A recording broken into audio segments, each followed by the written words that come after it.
When we die, our soul departs from our body.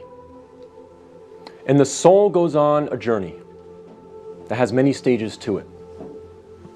And for the beginning of this khutbah, I want to focus on one stage of the journey of this soul. And that is when the soul descends into the grave to be reunited with our bodies.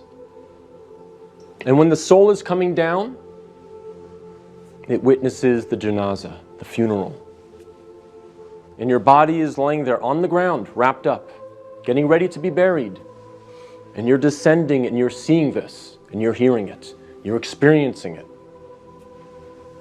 And when the people then take your body and place it in the grave, your soul descends in there, into the grave, to be reunited with your body.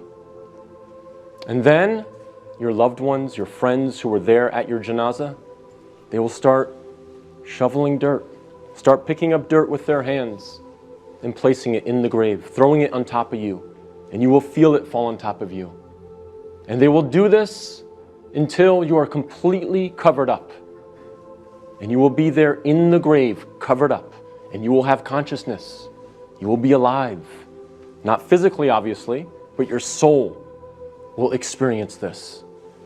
And then after your family makes some du'as, and they say some nice, kind words about you, they'll walk away, they'll leave. And you will hear their footsteps, as the Prophet, peace and blessings be upon him, said, that you will hear their footsteps as they walk away. And you will be there alone, in the grave, by yourself. Darkness, silence. What happens at that point? Two angels come to you, Munkar and Nakir. And they ask you three questions. Perhaps the most important questions you will ever be asked, and the three most important questions you will ever answer. And those questions are, what is your deen? Translated as, what is your way of life or your religion? Who is your prophet? And who is your Lord? Not necessarily in that order, but those are the three questions. And if you answer these questions correctly, all three of them, your stay in the grave will be one of peace. You'll have peace. You'll have pleasure. Until the day of judgment, when the horn is sounded and you are raised up out of your grave. So during that time, if you answer these questions correctly, you will have peace. But if you don't answer these questions correctly, all three of them, your stay in the grave will be full of pain. So we must answer these questions correctly. But here's the problem. A lot of us say to ourselves at this point, I'm good because I'm a Muslim and I know the answers to these questions and I'll answer them correctly. This is a problem. This is called being overconfident. Because, as many of the scholars say, the answer is not given with your tongue. The answer is not given with your brain. The answer is given with your heart. What is in your heart will come out at that moment.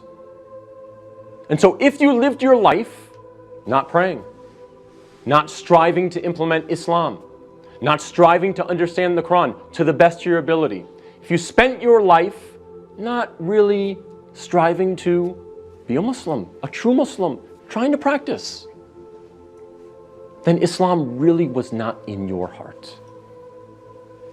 So we have to make sure that we're striving, again, to the best of our ability. I'm not asking for perfection. I'm not asking for scholars. I'm not asking for you to be of the best character like the Prophet, peace be upon him, but we must strive for it. So that on that day, when these angels come to us and they ask us these questions, what is in our heart will naturally come forward. The answers, the correct answers will come forth. And not the answers of, I was striving for something other than the pleasure of Allah. So we have to make sure that Islam is in our hearts, not just on our lips, not just in our mind.